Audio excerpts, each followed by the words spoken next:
Surata 5, versículo 72, deixa muito claro: se você acredita que Jesus é Deus, você irá para o inferno.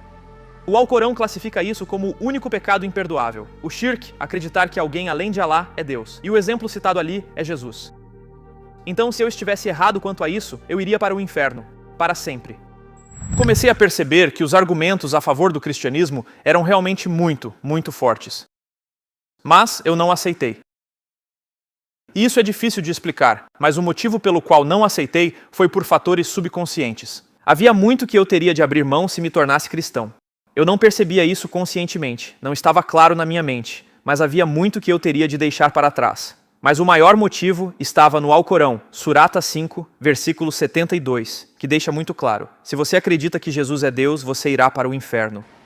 O Alcorão classifica isso como o único pecado imperdoável. O shirk, acreditar que alguém além de Alá é Deus. E o exemplo citado ali é Jesus. Então, se eu estivesse errado quanto a isso, eu iria para o inferno, para sempre. Isso, porém, não me incomodava tanto quanto outros dois fatores. O próximo era que, se um muçulmano abandona a fé islâmica, mesmo aqui nos Estados Unidos, ele frequentemente é morto por isso. Ao redor do mundo, todos os 4 ramos da jurisprudência sunita acreditam na lei da apostasia, e todos os 3 ramos xiitas também creem nessa lei sob certas circunstâncias. Ou seja, você pode ser morto por deixar a fé. Mesmo aqui, naquele ano de 2004, uma família em Nova Jersey foi esfaqueada até a morte por ter aceitado Cristo e deixado o Islã. Mas o maior problema para mim era que, como filho único da minha família, se eu aceitasse Cristo, meus pais sentiriam como se eu os tivesse apunhalado no coração. Minha mãe e meu pai, que me amavam tanto, que cuidaram de mim, que abriram mão de tudo por mim, sentiriam que eu os estava traindo. É preciso entender, para os muçulmanos, o Islã é mais do que um conjunto de crenças, é a própria identidade. Nossos pais não eram apenas seguidores, eles viviam o Islã. O Islã era a vida deles, assim como era a minha, e deixá-lo seria como uma traição. Eu não percebia isso conscientemente, não era algo que eu pensava diretamente. Eu apenas olhava para as evidências e dizia: não estou convencido. Mas o que realmente me impedia de me convencer era o preço que eu teria de pagar, ainda que inconscientemente. Então comecei a orar. E orei fervorosamente. Orei a Deus e disse: Deus, cheguei a um ponto em que percebo que não consigo descobrir sozinho quem tu és. Tu precisas me dizer quem és. E se tu me disseres para ser cristão e seguir Jesus, eu te seguirei. E se me disseres para continuar muçulmano, eu te seguirei. Mas por favor, dá-me uma visão, um sonho, algo, para que eu saiba que és tu me mostrando a verdade. E ele respondeu: Deus me deu uma visão e 3 sonhos, ao longo de alguns meses. Não posso entrar em detalhes hoje, afinal, vocês entraram de graça, não é? Se pagassem, eu contava os detalhes. Mas posso dizer o seguinte: por meio da visão e dos sonhos, percebi que havia recebido um convite para o céu.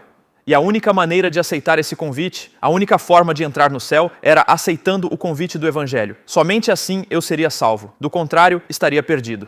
Deus deixou isso absolutamente claro para mim por meio de sonhos e visões, assim como Ele tem feito com muitos muçulmanos ao redor do mundo. Aliás, foi então que consegui me afastar da argumentação, deixar de lado os debates e me concentrar na mensagem em si. Antes disso, eu não conseguia ouvir a mensagem do Evangelho. Ela simplesmente não fazia sentido para mim. Mas naquele momento, quando percebi o que estava em jogo e Deus começou a me mostrar as coisas, com evidências e orientação espiritual, eu finalmente ouvi a mensagem.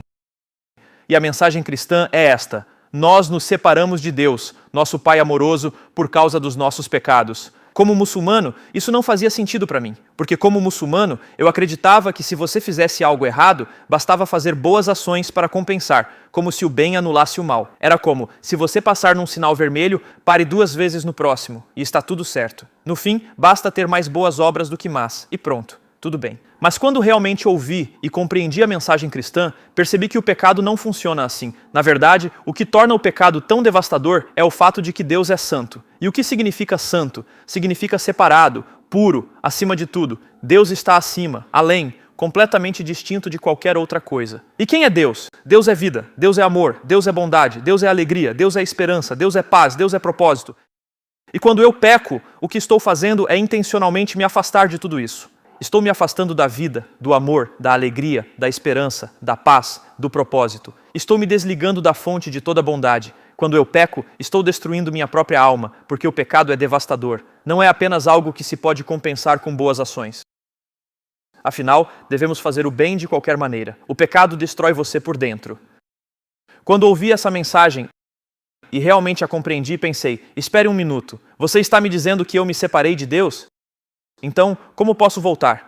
Eu não posso. Eu não consigo me reconciliar com Ele por conta própria. Mas Deus sabe disso. Ele sempre soube, desde a criação do mundo.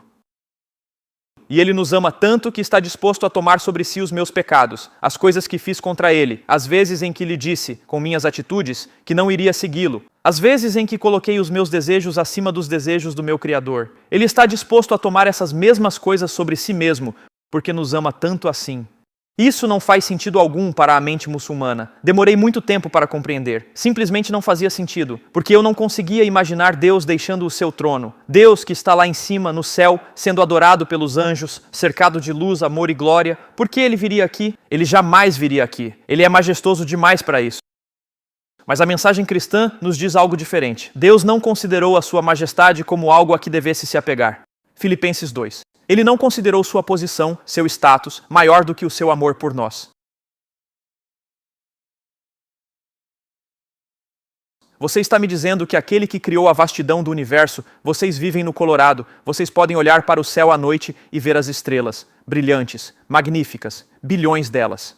Você está me dizendo que o Deus que colocou cada uma delas no céu, que sabe exatamente quanto tempo elas existirão, exatamente há quanto tempo estão lá, exatamente o brilho de sua luz, exatamente o calor que produzem. Esse Deus que conhece cada estrela desde o início do universo, que as colocou lá com um simples pensamento, esse mesmo Deus me conheceu e me criou exatamente do jeito que sou, com um propósito, e ele sabia que eu iria me rebelar contra ele. Mesmo assim, ele entrou neste mundo sujo, corrompido e pecador. Por quê? Esse tipo de amor não faz sentido algum. E quando ele veio como rei? Veio com riquezas e poder? Não, ele veio nascendo de uma jovem virgem, numa manjedoura, cresceu como carpinteiro, trabalhando com as próprias mãos, servindo as pessoas, aproximando-se dos pescadores, humildes, homens que nem sequer haviam conseguido terminar os estudos. E foram justamente essas pessoas nas quais ele se derramou que depois o traíram, um deles com um beijo para que ele fosse levado à morte. E que tipo de morte? Você está me dizendo que o nosso Deus estava disposto a sofrer morte de cruz? Você sabe o que é a morte na cruz?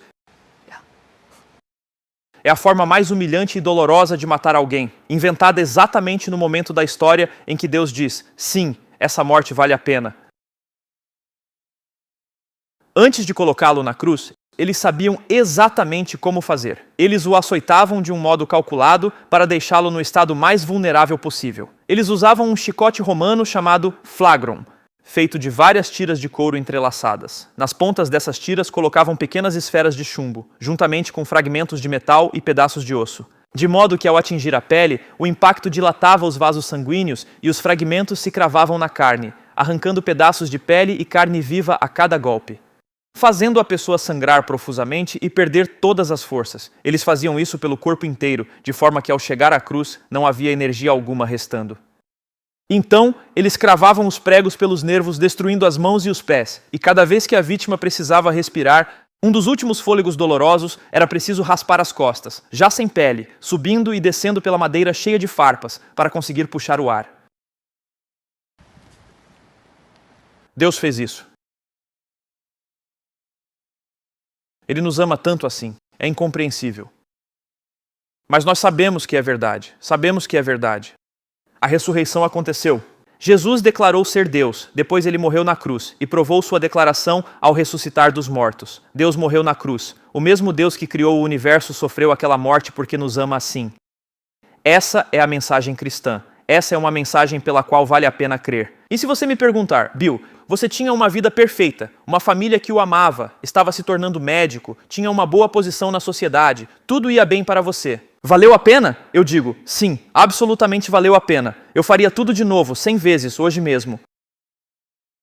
Minha mãe e meu pai não foram ao meu casamento. Cada vez que vejo um vídeo de um filho dançando com a mãe em seu casamento, eu penso, valeu a pena. Cada vez que vejo pais abraçando com orgulho seus filhos, eu penso, valeu a pena. Porque valeu a pena. E se eu tiver de morrer do mesmo tipo de morte que Cristo morreu para proclamar esta mensagem de esperança a outras pessoas, isso seria a maior honra que eu poderia ter.